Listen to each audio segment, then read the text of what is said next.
Hello, xin chào các bạn đã quay trở lại với review 5 phút. Ở cuối tập trước, khi Quỷ Diệm Vương xuất hiện, vì để bảo vệ cho thế giới sau lưng mình, Triệu Không Thành đã liều mạng với nó và hy sinh trong sự đau buồn của nam chính và những đồng đội khác.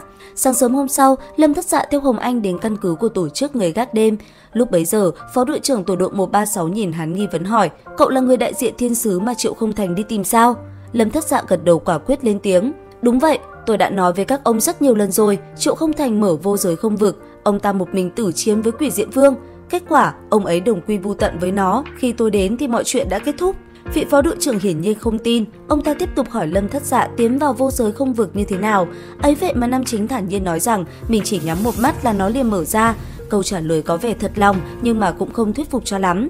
Tiếp đó, Lâm Thất Dạ kể lại quá trình chiến đấu của lão Triệu thì rốt cuộc mọi người cũng biết được, thì ra vào thời khắc sinh tử thì ông ấy đã kích hoạt được cấm khư. Tạm gác lại chuyện của Triệu Không Thành. Lần này, Lâm Thất Dạ tìm đến đây là muốn gia nhập tổ chức trong vòng 10 năm. Anh ấy muốn trả nợ ân tình cho lão Triệu. Vị lãnh đạo nghe vậy thì khuyên nam chính rằng một khi cậu đã gia nhập sẽ không thể rút lui. Chuyện này còn phải xem bản lĩnh của cậu như thế nào. Tiếp đó, người đàn ông này nói cho hắn biết, người gác đêm là một tổ chức bán quân sự, người tham gia đều phải tiến hành huấn luyện để học cách dùng súng, chiến đấu, cấm khư và rất nhiều kỹ năng khác. Nắm rõ tình hình này, Lâm Thất Dạ đã gửi thư về nhà thông báo với dì và em họ của mình rằng bản thân quyết định nhập ngũ.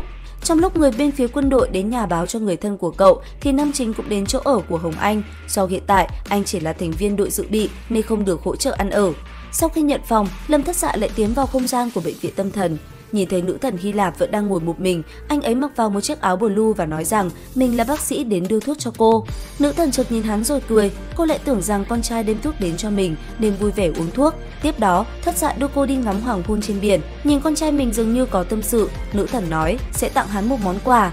Tuy nhiên loay hoay một hồi, bà phát hiện chiếc vòng mình muốn tặng con trai đã bị mất. Điều này làm anh chàng nghi ngờ liệu ra ngoài mình ra còn ai khác có thể tiến vào đây hay không.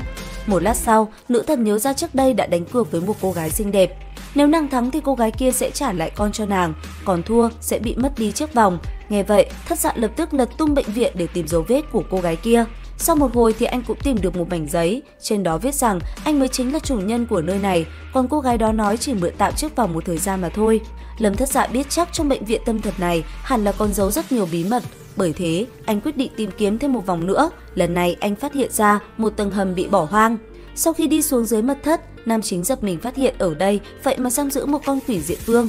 Đang không biết chuyện gì xảy ra thì bất ngờ hệ thống hiện lên thông báo. Quỷ Diệm Vương do chính tay bạn lấy mạng, bạn có quyền quyết định linh hồn và vận mệnh của nó. Gợi ý là có thể để nó làm người bảo hộ cho bệnh viện tâm thần. Lâm Thất Dạ chợt hiểu ra, nơi này ngoài 6 vị thần linh bị phong ấn thì còn có khả năng giam giữ linh hồn. Anh chợt nghĩ đến, nếu mình có thể lấy mạng một vị đại năng nào đó để người ấy bảo vệ nơi này thì cũng không tồi. Về phía Quỷ Diệm Vương, con quái vật này có vẻ rất thích hợp để làm người bảo hộ của nam chính, nhưng thái độ lối lõm của nó đã khiến Lâm Thất Dạ đổi ý định và ra tay hạ sát nó ngay lập tức. Sáng sớm hôm sau, Lâm Thất Dạ đến gặp vị đội trưởng để học hỏi một số kỹ năng của đối phương trước khi tham gia huấn luyện. Người này thông báo rằng từ bây giờ, buổi sáng cậu sẽ luyện đao cùng ông, chiều học cấm khư với Ôn Kỳ Mặc và tối học súng với Lãnh Hiên. Nói rồi, buổi học đầu tiên chính thức bắt đầu. Anh chàng đã dùng đao của Triệu Không Thành để chiến đấu với đội trưởng. Có điều, bị đánh cho bầm dập rồi mà vẫn không thể chiến thắng được đối phương. Lâm Thất Dạ hoàn toàn bị đả kích.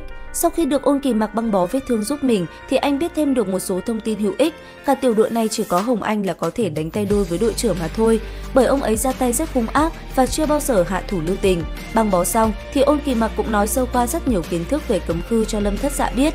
Tiện thể bonus thêm một tin là vị đội trưởng của bọn họ sở hữu cấm khư cao nhất, còn nam chính của chúng ta thì sở hữu cấm khư 003 Phàm Chân Thân Vực. Hiện tại, năng lực của anh vẫn chưa được phát huy hết nên chỉ được xét ở mức nguy cơ cao mà thôi. Tiếp theo đây, Thất Dạ chính thức bắt đầu thực hành huấn luyện cấm khư. Nam chính được đưa vào một không gian xung quanh đều là súng ống. Khảo nghiệm bắt đầu, toàn bộ hơn 50 khẩu súng đã lên đạn đều bắn về phía anh. Đến đây thì cũng hết tập 4 Trảm Thần 3D. Xin chào và hẹn gặp lại các bạn ở những video tiếp theo.